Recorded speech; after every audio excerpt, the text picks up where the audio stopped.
Welcome to Brule Media Channel, where we break down branding strategies and marketing insights.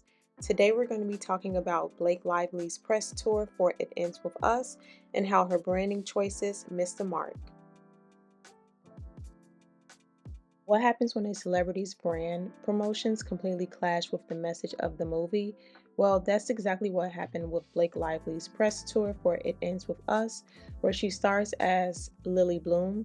The film tackles domestic violence, love, and self worth, yet Blake's biggest focus, promoting Betty Boo's her cocktail brand, Blake Brown her Target haircare line, and bragging about basically taking over the movie.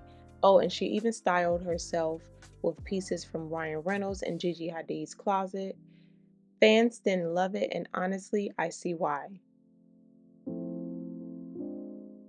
Now let's set the stage. It Ends With Us is not a lighthearted rom-com. It's about survival, trauma, and breaking the cycle of abuse. Colleen Hoover's book struck a nerve with readers and expectations for the film were high. But instead of giving this project the serious attention it deserved, Blake treated the press tour as a full-blown brand marketing opportunity. She promoted cocktails during a movie about domestic violence, and when interviewers tried to have real conversations about the film's impact, she's cracking awkward jokes that completely missed the mark. It started to feel less like a passion project and more like a personal brand showcase. And now things start to make sense because guess who handled the marketing for the movie? Maximum Effort, the agency owned by her husband, Ryan Reynolds. Suddenly, all the misplaced branding and tone deaf promotions feel a lot less accidental. And look, I love a good side hustle, but there's a time and a place, and this ain't it. First, Betty Boo's. It's light, bubbly, fun, perfect for a girls' night out, not so much for a movie tackling DV. Promoting alcohol during this particular press tour, yikes. Then there's the It Ends With Us after party. Blake didn't just serve Betty Boo's, she created specialty cocktails for the event, and one of them was literally named Ryle, the character who is Lily's abusive husband in the movie. Now, we all know that alcohol and DV do not go together, but somehow Blake missed the memo. Then there's Blake Brown, her Target hair care line. Promoting a personal business venture during a press tour can be a great thing if it aligns with the project or at least does not compromise the integrity. But in this case, the timing fell off and the branding choices came across as completely tone deaf, distracting from the film's actual message. Blake had an opportunity to connect Blake Brown with self care, empowerment, or even the idea of reclaiming one's confidence after hardship, an angle that would have actually aligned with the film's themes. Instead, the promotion felt random, self serving, and completely detached from the deeper conversation surrounding the movie.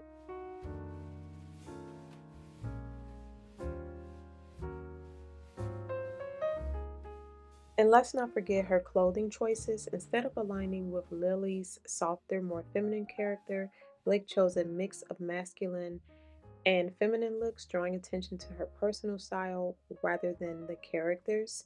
Given that she had recently given birth before filming, it seemed like she was selecting outfits to cover herself. And while we're talking about marketing missteps, let's not forget Colleen, author of It Ends With Us. Colleen's approach to marketing also got some backlash when she tried to promote a coloring book for the novel. The idea, a fun way for fans to engage with the book. The reality, it came across as tone deaf considering the heavy subject matter of the story. After facing criticism, Colleen recognized her mistake and issued an apology, acknowledging that her idea was tone deaf and that she could see how it was problematic.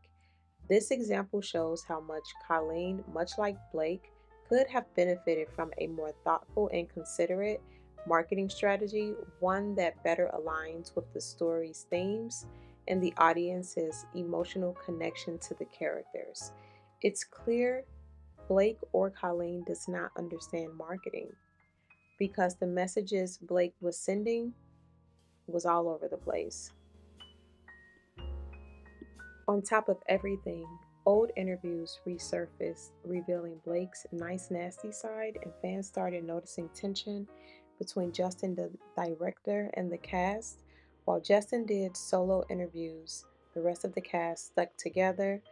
Justin's interviews focused on the serious issues of DV, but Blake took a lighter, more flowery approach, encouraging fans to take your girls and wear florals to the movies, clearly trying to recreate the Barbie moment, but for a much more serious film. If that wasn't enough, most of the cast unfollowed Justin on social media, fueling more speculation. Fans quickly called out the disjointed messaging, the off brand wardrobe choices, and the uncomfortable interviews. So, what should have happened? Let's break this down from a marketing perspective. Blake is a seasoned actress and a businesswoman. She's launched brands successfully before. She knows how to craft a message, but here she completely misaligned her marketing strategy with the film's core themes.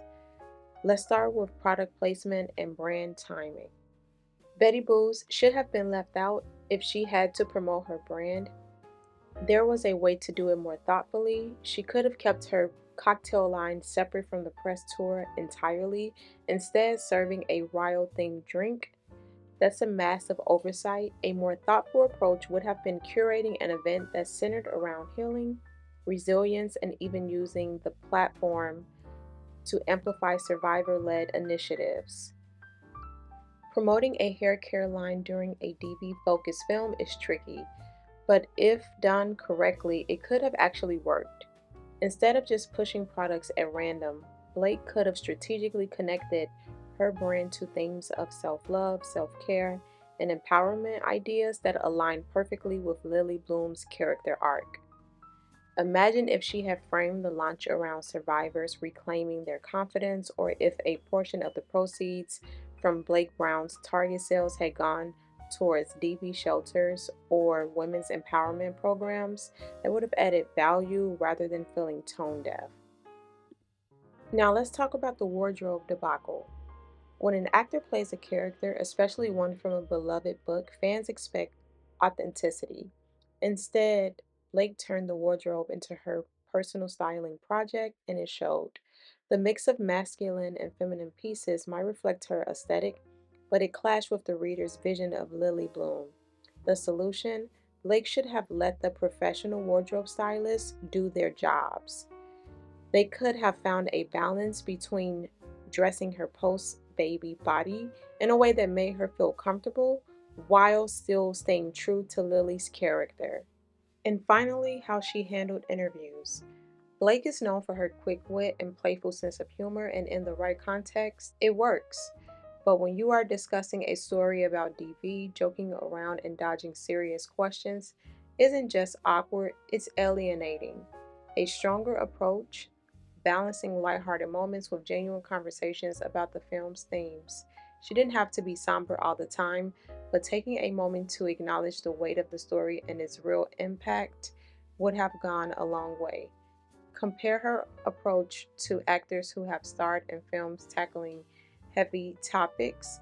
They find ways to engage thoughtfully, acknowledge the responsibility of telling these stories, and uplift meaningful conversations. Blake had every opportunity to do the same but chose to deflect. At the core of it, this was a failure in brand alignment. Blake had the chance to use her platform to highlight real issues surrounding domestic violence, align her business ventures in a way that felt intentional and respectful, show that she understood the depth of the story and its impact on audiences. Instead, she made it about her, her products, her clothes, her humor. And that's why the backlash isn't just about one bad joke or one bad outfit, it's about the entire approach feeling self centered instead of story centered. If Blake had taken a step back and thought about the bigger picture, this could have been a masterclass in using personal branding to amplify a film's message rather than overshadow it. But instead, she turned it into an accidental case study in what not to do. At the end of the day, this raises a bigger question. Do we expect too much from celebrities, or should they be held accountable when their personal brand overshadows the work they're promoting?